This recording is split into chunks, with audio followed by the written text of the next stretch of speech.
So since this is the first steps for DxO OpticsPro, we're going to begin at the beginning. We'll start by covering DxO's optics modules and explain how they apply amazing automatic optical corrections on your images. I'll give a quick tour of the user interface, and then we'll do just a little bit of culling in the brand new full screen mode. And then we'll go a little bit deeper. We'll cover both automatic and user-initiated corrections. And we'll talk about creating and applying presets. And then finally, after done toning your images, of course, it's time to share them. So we'll discuss exporting and sharing. And since we know there are a number of Adobe Lightroom users out there, we will explain how DxO OpticsPro fits seamlessly into your Adobe Lightroom workflow as a plugin. And then we'll cover a couple of other apps developed by DxO, which also can be used as plugins, and including as plugins in OpticsPro itself. And that's DxO Viewpoint, which offers advanced perspective correction and volume deformation correction. And then finally, DxO Film Pack, which allows you to apply legendary film looks to your digital images. So with that, let's begin. So just a little bit of context up front. DxO is prized for having the world's most advanced image processing, and we like to say that we're scientists dedicated to the art of photography. The fact of the matter is there are no less than a half a dozen PhDs in image science operating in the office just outside of Paris, and it's that team that's responsible for doing some exceptional work in the photographic arts. Of course, it's the same team that introduced recently the DxO-1, this pro-quality miniaturized camera that connects directly to your iPhone and your iPad. It's the same team that's responsible for DxO Mark, which has extensively analyzed the image and video quality of over 9,000 cameras, lenses, and mobile phones. It's a great site to visit to see how your own kit stacks up in terms of scientific analysis regarding image quality. It's a great go-to site.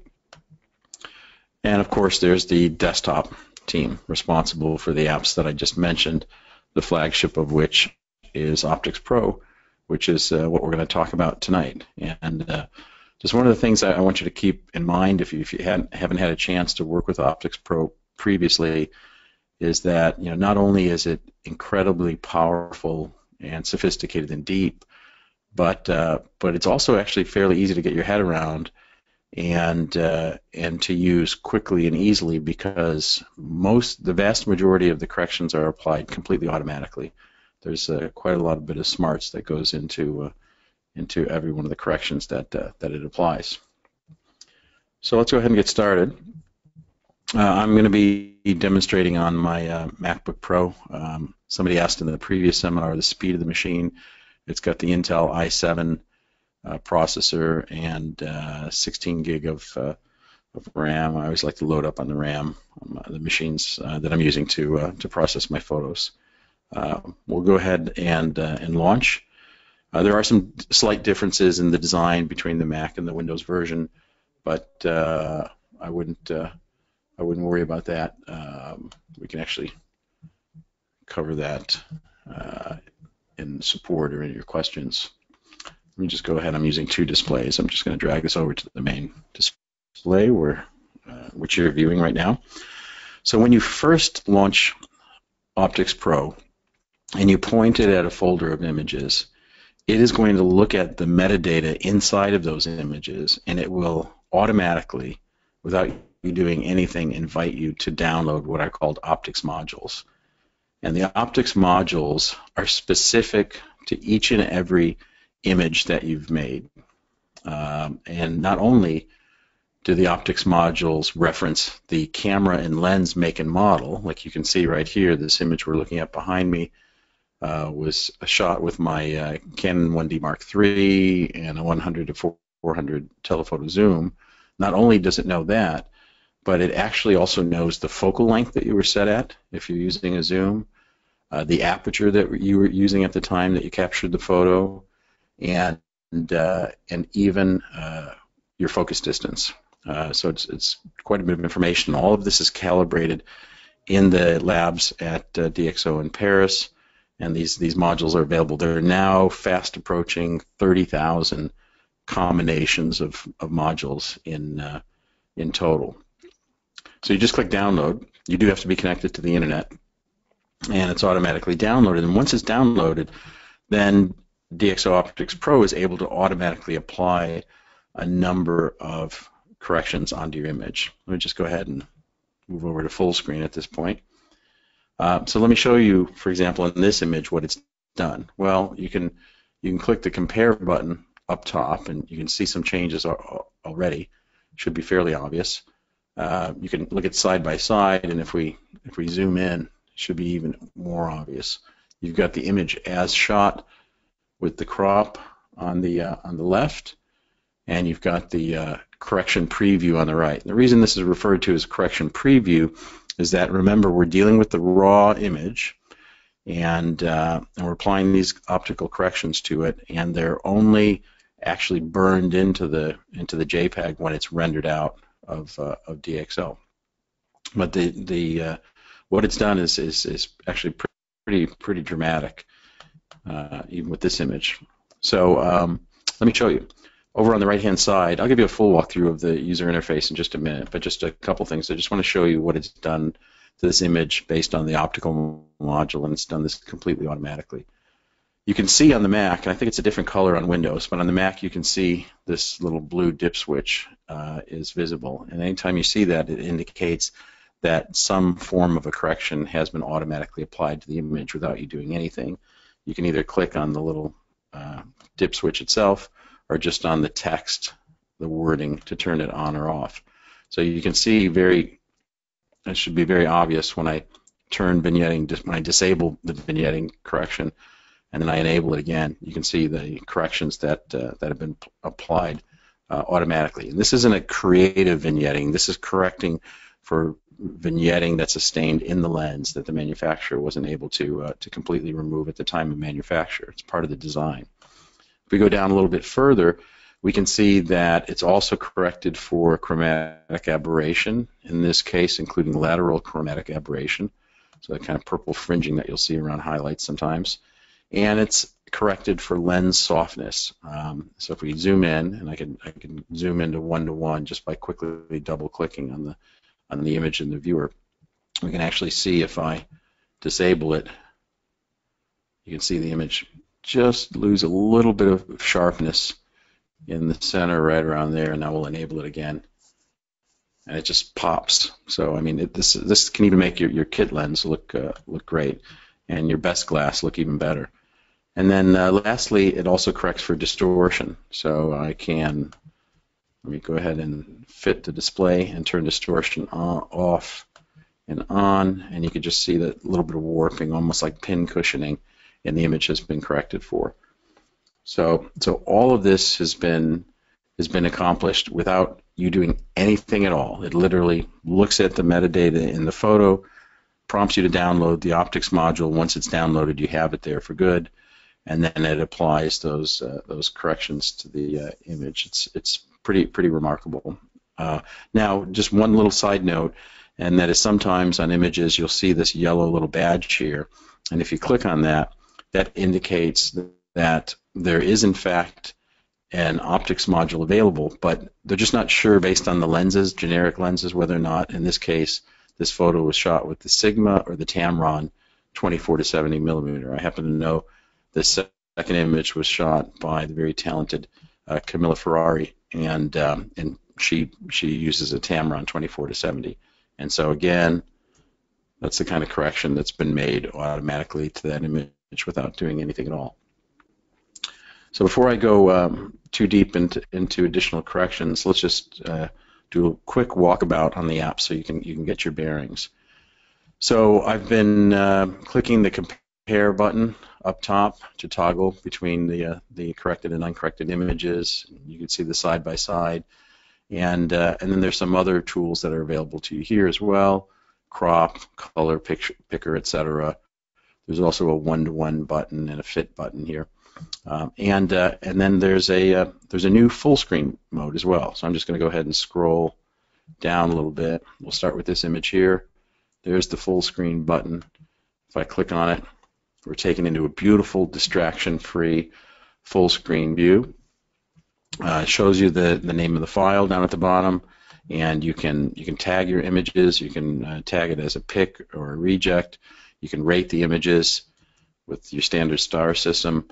If you click on the question mark over here, this help and shortcuts menu elegantly slides in, and you can see, for example, that the EXIF information can be accessed just by toggling the letter I. There's a little navigator at the bottom, so if I happen to be in one-to-one, I can use that to navigate around my photo as well. So this is a great way to browse your photos. You probably noticed there's a lot of photos of freestylers and airless here.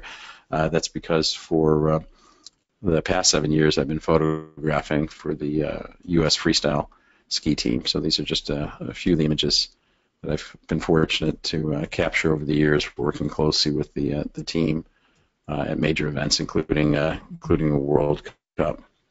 Let me go ahead and bring this display. I lost my app over on the right-hand side again for some reason, but let me give me just a second to drag it back over. There we go. Okay. All right. Let's go back into full screen mode and continue with our tour. So on the left side of the toolbar are two very important tabs, Organize and Customize. You're going to do most of your heavy lifting in the Customize tab, but let's take a look at Organize. This is simply where you can access your devices and your hard drives and your folders of images. There's no need to import your images into OpticsPro. You simply point at a folder of images, a folder of referenced images, and as I said, you're prompted to download the Optics modules right away. So you can even do a little bit of a search here. So I have a folder of images for this particular webinar, and I can just filter down and then just get right to it like so. Down at the bottom, you have the film strip, which you've seen me navigate through like so. And you can sort images in the film strip by a number of different variables, say, for example, ISO speed. So I know my very low ISO images are now on the left, and my very high noisy ISO images are all the way on the right. Let me just flip that back to sort by file name. And you can also filter. You can filter by format, whether or not the image has been processed or is awaiting processing, it's picked, it's rating, etc. So sorting and filtering is very easy to do in the film strip. Let's go ahead and move on over to the Customize tab.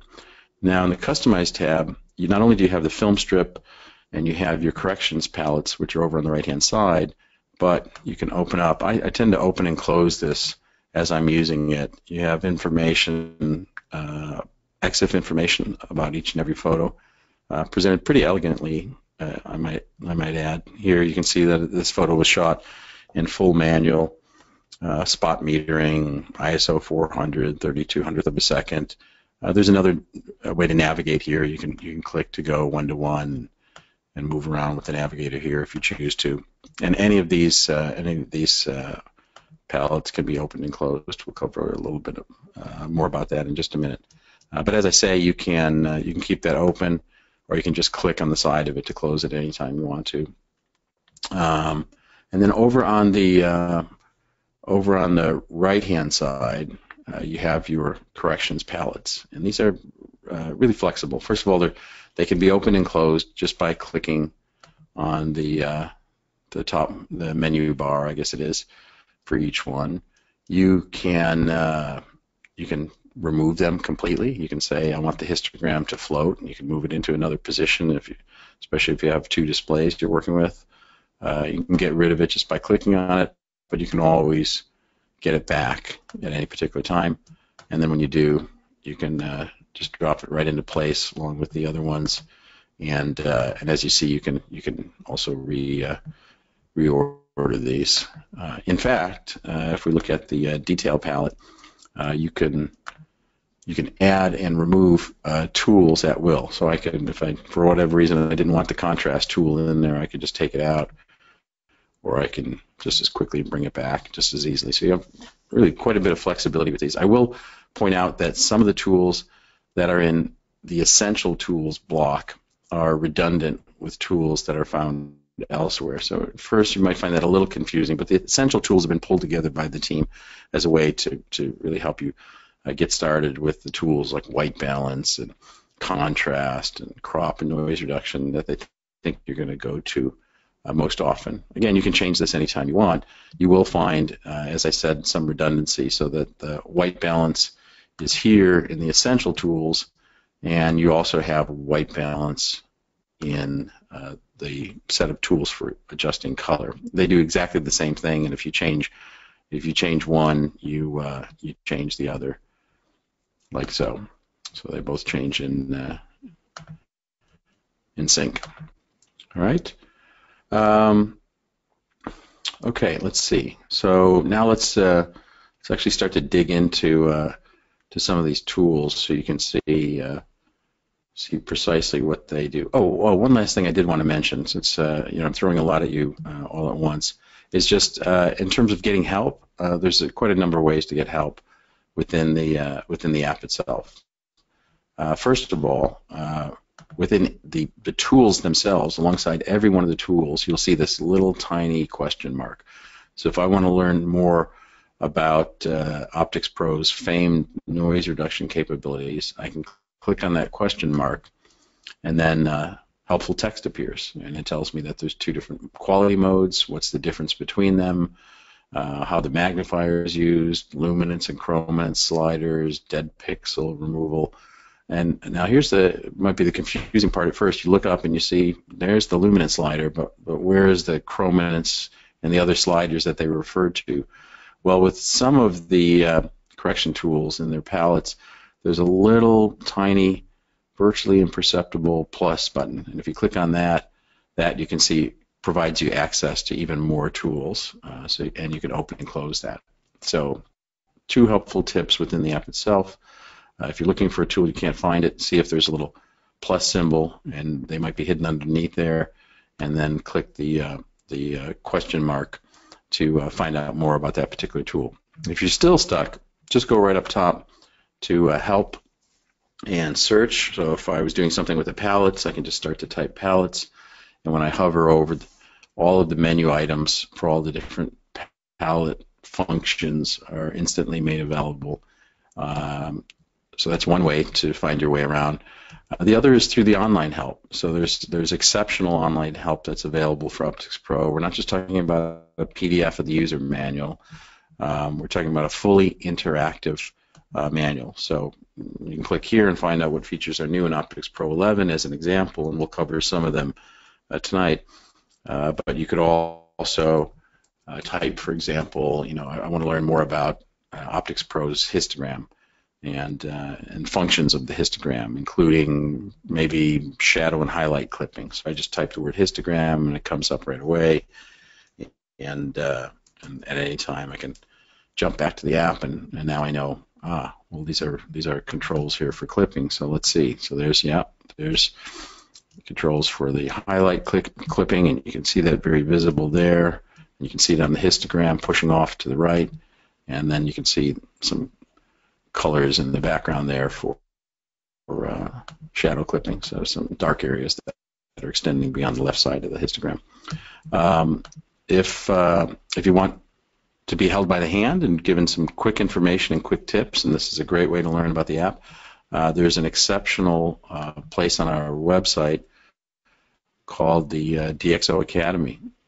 And in the DxO Academy, not only will you find information about webinars like the one you're viewing right now, but also these great short little tutorials that were produced by a good friend of mine, photo educator Joseph Lanashki. Most of these tend to be under 5 minutes in length, and they tend to focus on just one or two features. So it's a great, quick way to learn about the app, and of course you can view them on your iPhone as well if you're out and about. And then if all else fails, go to support, and there's even given hours of the day, there's even live chat that's available with online help. Okay, now we talked about the optic corrections that the optics module is responsible for, and that's performed on each and every image, and that is, as I mentioned, corrections for vignetting, distortion, chromatic aberration, and lens softness. In addition, DxO uses some of your camera calibration information and an analysis of each and every image, and determines whether or not it needs to apply other corrections to the image. So what do I mean by that? If we look at this image here, this is shot by the very talented Camilla Ferrari. She's got her author and copyright information in the EXIF here, and in Cambodia. And the original image, if we click compare, and I'll probably just use the D key because on the Mac it's just easier for me to toggle with the D key. If I press the D key and hold it down, we see the image as shot, a little underexposed. You can see the histogram is off to the left, and deep dark shadows in the background, but that's brought out automatically by this amazing feature in OpticsPro called Smart Lighting. And what Smart Lighting does is it extends the dynamic range of your image to make full use of the histogram, and you can adjust it slight, medium, strong. You can actually see the histogram move out, and as I was showing you earlier, you can turn this on or off just by clicking like so right on the title there.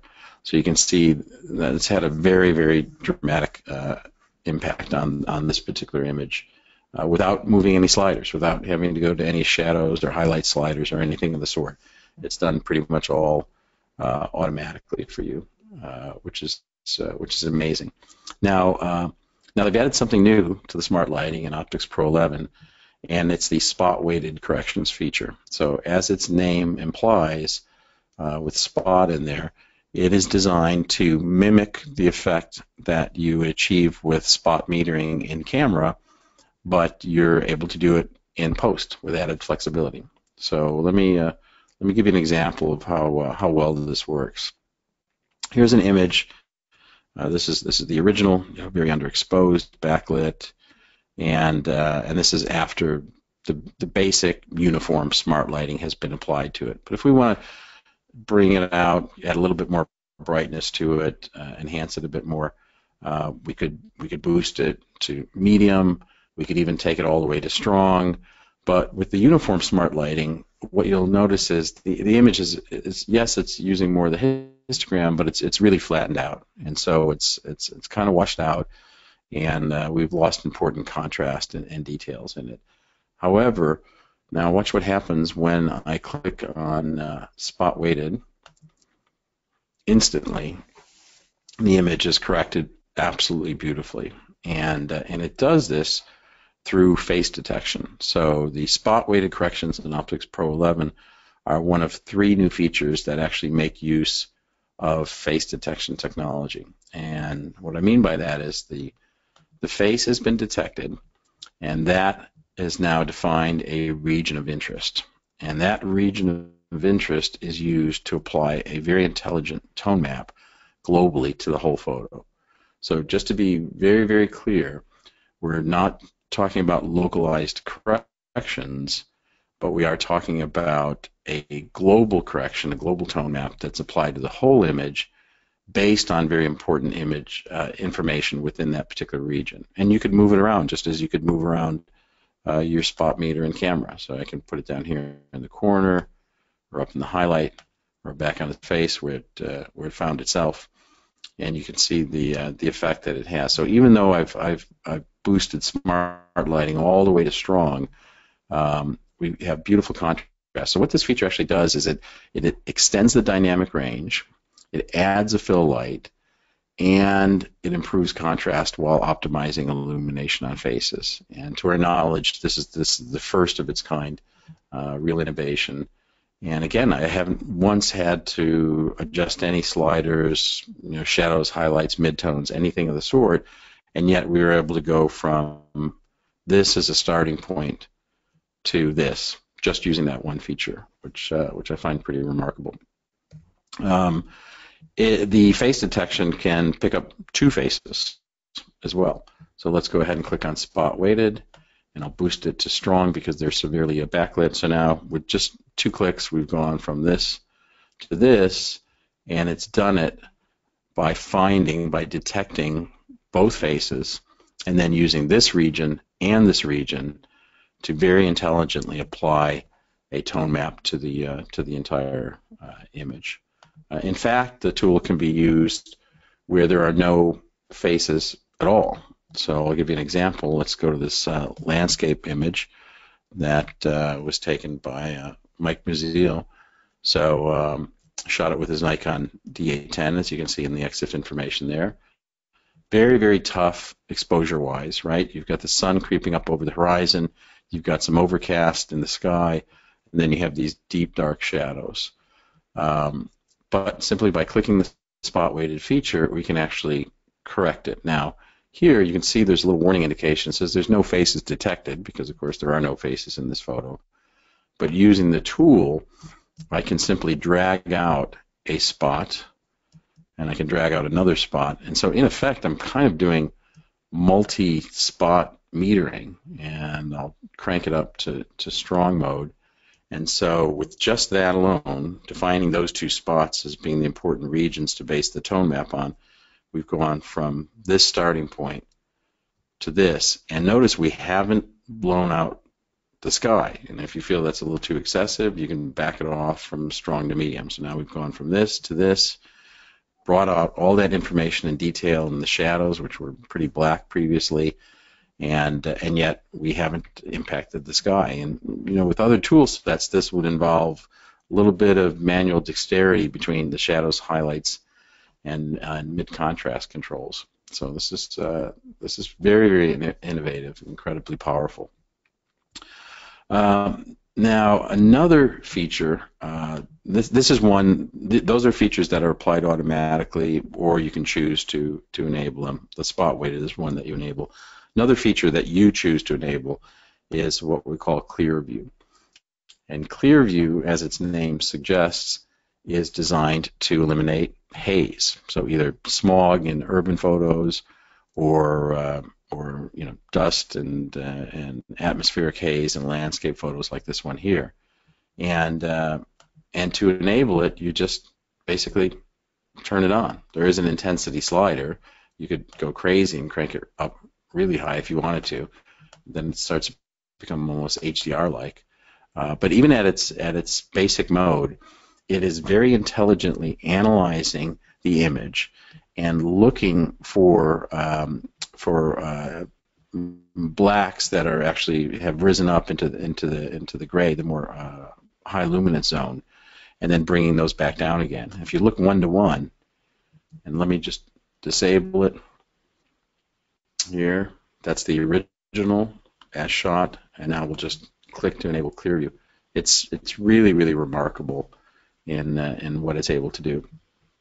And not only is it great for landscape photos and removing that haze off in the distance, but it also works quite well on skies, particularly around twilight. So without me doing anything at all, just viewing the image in the viewer, we've gone from this to this. So this was shot with the 24mm, and you can see lots of severe vignetting on the sides from the original lens itself. That's been corrected for.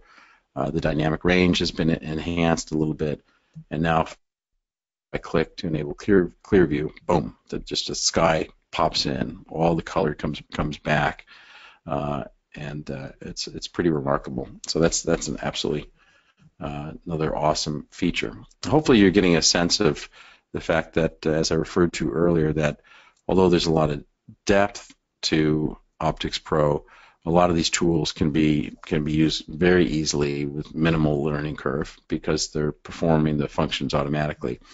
And just to be clear, so we're not talking about localized corrections in the sense of pulling down a grad or brushing the sky with edge detection or anything of the sort. And yet the corrections are being performed on a pixel by pixel basis. So it understands, the algorithms understand that this in fact represents the distance, and we're going to go ahead and drop the black level on pixels in that area versus the foreground. So it's quite intelligent in that respect. Now, OpticsPro's claim to fame, without question, is that it offers absolutely exceptional, unparalleled noise reduction technology. So in this case, this image was shot at a ridiculous 51,000 ISO on a Canon 1DX to get 1/1000th of a second and capture these skiers in midnight at this World Cup competition.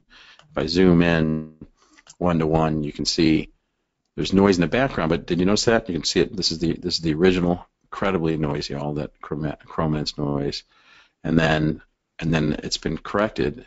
Now that's just a basic correction. That's what's called HQ, or high quality noise reduction, and it's faster than the one that's right next to it. The one that's next to it is Prime, and Prime is an acronym for probabilistic raw image enhancement. And as its name suggests, it works best on raw images. Now, Prime is so incredibly computationally intensive that it actually doesn't allow you to preview its impact on the image inside of the viewer. It would just take too long to render it out. It's applied when you export the image as a high-resolution TIFF or JPEG or DNG file. To see the effect of Prime, you need to look at this small window right here, the small preview window. So if I click on Prime to enable it, you see a little processor spinning, and then it kicks in. And you have a little window that you can move around. So I can take this here. Let's just put it right about there so we can see the skis. It does its processing there. All of the details, fine details, are left intact, and yet, here, I'll move it over so they're right next to each other. So this is with the high quality noise reduction applied, and this is with Prime applied to it. And the results that you're going to get with this are absolutely incredible. There is, I'll mention this several times during the webinar, there is a trial version that's available. It's non-watermarked. It'll run for a full 30 days, Mac or Windows versions, and all I can say is download the trial version, take some of your noisiest images, run them through Prime automatically. As I mentioned, you have adjustments for chrominance and dead pixels and so forth, but just run them in the automatic setting and compare them to what you've been seeing with other noise reduction algorithms. So we really do believe this is the best noise reduction software on the planet.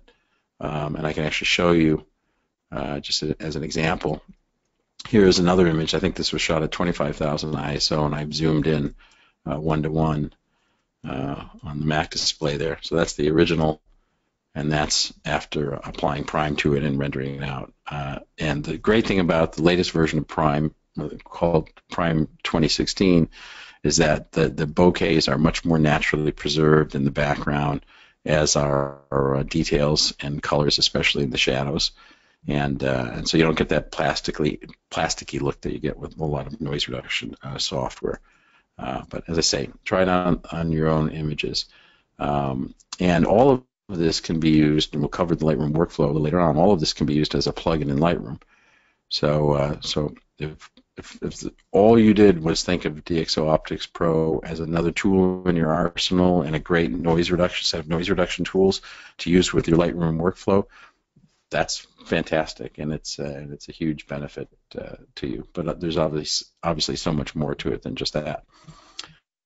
In addition to the spot weighted detection, I did mention that there's another feature or two that make use of face detection, and so I'll show you one of those right now. So it's auto micro contrast. And so if we go ahead and open up contrast, you'll see that there's a magic wand alongside of the micro contrast.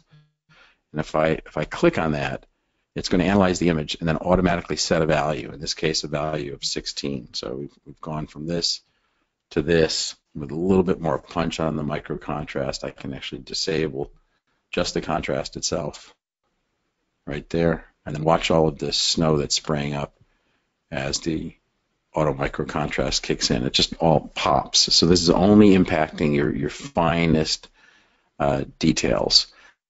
And it's great for landscapes, planes, rusted cars, things of that nature. It's an incredible tool.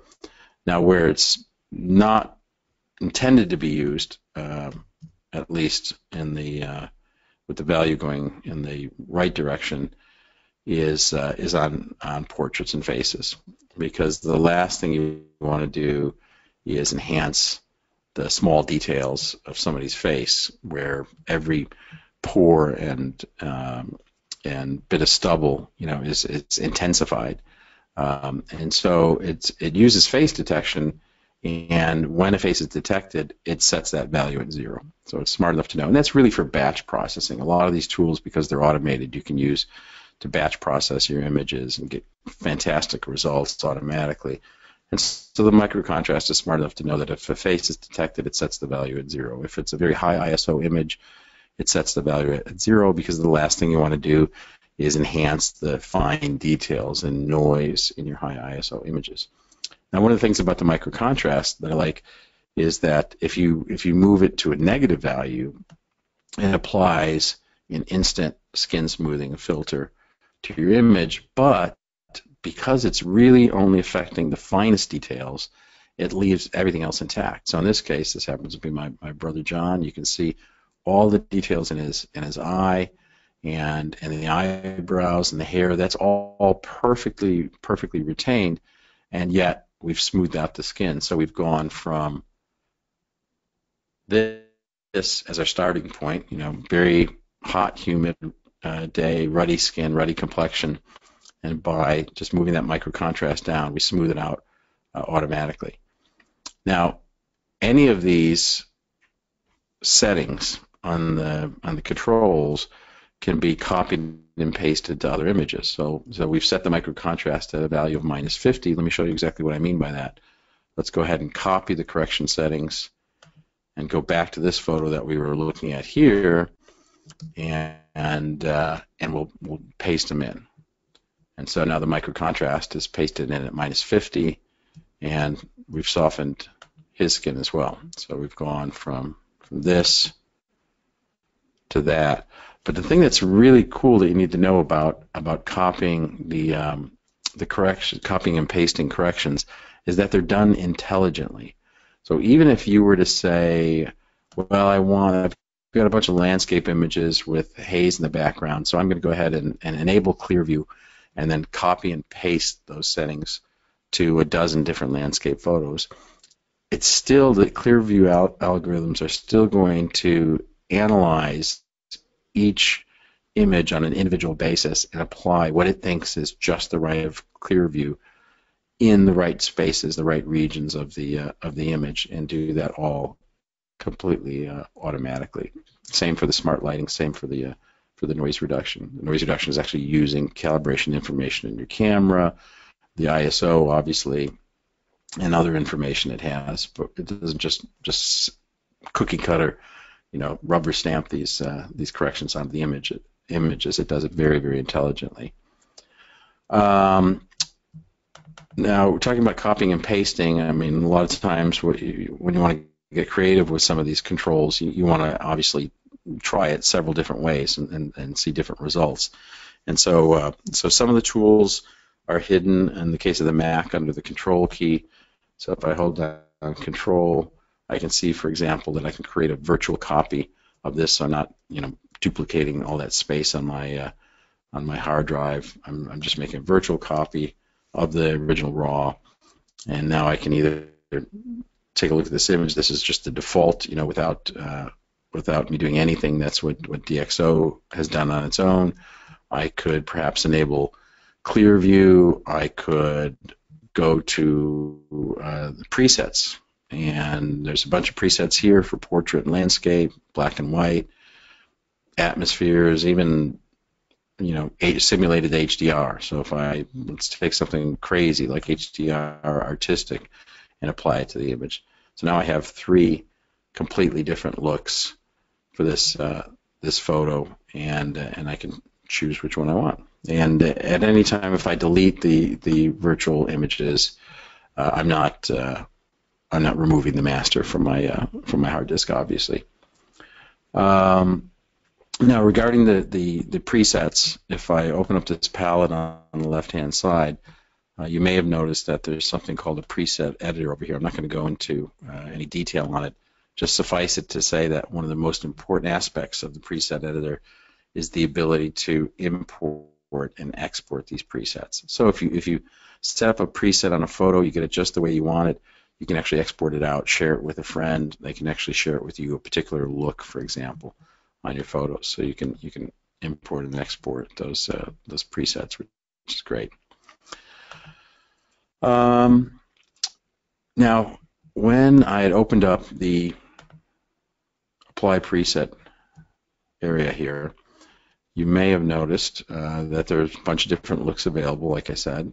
And if I scroll down, we see one group of effects labeled DxO Film Pack Designer Black and White, Cappuccino, Cyanotype, Glass Plate, etc., Photo 1900. These are actually provided by the other application that's available as a plugin inside of OpticsPro, and that application is FilmPack. And FilmPack is remarkable in that it allows you to perfectly mimic the look of legendary film stocks. You can use it either as a plugin, as I have here, just another palette set of tools inside of OpticsPro, and you can use it standalone as well. And so I happen to actually have it open on my system right now. So let's just go over to FilmPack. This is what the interface looks like. You can browse your photos like so, and again, you just point at a folder of images, double-click, loads it into the viewer, and then on the side here, you'll notice we've got dozens and dozens and dozens of different looks. I think about 120 in total. I can filter down to just the legacy film stocks, maybe just negative films for that matter, and just black and white. And in this case, there's 36 different black and white negative film stocks that are available. ADOX, Fuji, Ilford, Kodak, and I can just search, put in the search field, type in right here, for example, this Kodak Tri-X 400. When I click on that, you get this fantastic description of that particular legendary film stock that appears on the left-hand side. So we can see it was first produced in 1954. It's still available, and with the sensitivity ranging from 320 to 400 ISO, depending on the version, the ability to withstand substantial changes in lighting, and a well-defined grain. The Tri-X was largely used by great reporters of the 60s and 70s. And what's fantastic about FilmPack is that it is able to perfectly, and I mean perfectly, reproduce the film stock look. And it does this by working with the RAW. And so the noise reduction technology is used first to remove any digital noise from the image. Color spaces are properly accounted for, your camera profile, through getting you all the way to the film stock color space, and then the grain is applied after the noise has been removed, and the grain texture is remarkably realistic in mimicking the film stocks. It's actually transformed according to the luminance level on a pixel by pixel basis, and so that's also available as a free trial version. I invite you to download it and take some of your favorite photos and see what they would look like if shot with some of these legendary film stocks. So that's Film Pack. And then just to wrap it up, the third app in the group is Viewpoint. And Viewpoint, as its name suggests, corrects for optical distortions like volume deformation and perspective correction as well. So if we look at this photo here, which I shot recently at a friend's new restaurant just north of San Francisco, shot this interior with a 24mm lens, and let's just go ahead and enable the perspective tool, and we just have two parallel lines. We're just going to position one here, and we'll position another one off in the background like so, and we click preview, and the images will automatically be cropped. We can see what areas are being cropped out, and what's great about perspective is that it has both a full and a natural mode. So full means those lines are perfectly parallel. Natural softens it just a little bit and is generally more pleasing to the eye.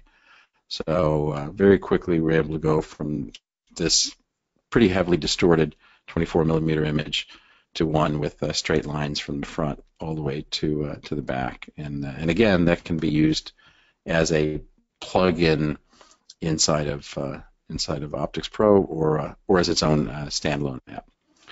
Now, once you're done with your photos and you get them exactly the way you want, then you want to share them in a variety of different ways. And the sharing functions are visible just above the film strip on the right-hand side. So we'll walk through each of these in turn.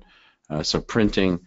So let's just go ahead and select all the photos that are in the film strip, and we'll click print. And I can obviously rotate to fit. I can change the layout, the number of rows and columns, and basically turn it into a contact sheet. And I can add a caption to it, including the image metadata, and I can also adjust for sharpness on the way out as well. So very easy, but very powerful settings for printing your images. If you want to share them, we have direct sharing to Twitter, Facebook, Flickr, Messages, and more. You simply select whichever one image you want to share and click share to Twitter as an example. All of the resizing is handled automatically, as is the interpolation, but you have the ability to control that as well if you choose to. So the depth is there whenever you want it. And then you might have noticed that there's the ability to export directly to Lightroom. And in the case of exporting to Lightroom, you have some options. You can either render out your RAWs as a JPEG or a TIFF, or process them as a DNG. The DNG being the demosaicked RGB picture in a raw color space that Lightroom plays very nicely with. So you have that option. Just to circle back on that, rewind just a little bit just to show you how that workflow works. I'm not going to spend too much time on it, but I will point out that if you're working in Lightroom, you're in your catalog, there's a particular image that needs a bit more. You either want to experiment with the spot weighted feature with it, or it's a landscape and you'd like to apply clear view, or very often it's a very noisy high ISO image and you need a bit more with your noise reduction software. Just select the image, go down to plugin extras, and transfer to OpticsPro. And you can also do this with multiple images as a batch process. Once you transfer to OpticsPro, that image is going to show up automatically inside of OpticsPro, and there you have access to all the tools we've been covering, including the prime noise reduction. And then when you finished and you got it just the way you want, just go ahead, click export to Lightroom, typically as a DNG, and then that image will round trip itself right back into Lightroom alongside the original RAW. Actually, it'll appear in the catalog, and you can move it alongside. So for example, if we look at this photo here, I've zoomed in 1:1 in Lightroom. this is the original, and you can see all of that noise in the twilight gray blue sky, and look at what Prime 2016 has been able to do to it. It's absolutely remarkable. So yeah, it works very, very seamlessly with Lightroom as well. And then I also want to mention in passing that if you happen to use OS 10 Photos, you're a Mac user, and you happen to use OS 10 Photos in El Capitan, there's a new extension framework that Apple announced a year ago, and DxO took advantage of it, and so you can actually purchase DxO OpticsPro for OS 10 Photos, and the way that works is you're working on your image in the OS 10 Photos application itself, and you click Edit, and you can see we're working with the RAW right here. Now, you could use the tools that are in Photos itself, or click on available extensions, and in this case, choose DxO OpticsPro for Photos. It launches just as at the beginning of the seminar I talked about the optics module, so it's recognized that this image was shot with a 1DX and a 24mm Canon lens. We have the ability to adjust white balance, control smart lighting, and clear view, and even the noise removable. And if I move this loop over in this area here, what you'll see is you can see that little processing indicator.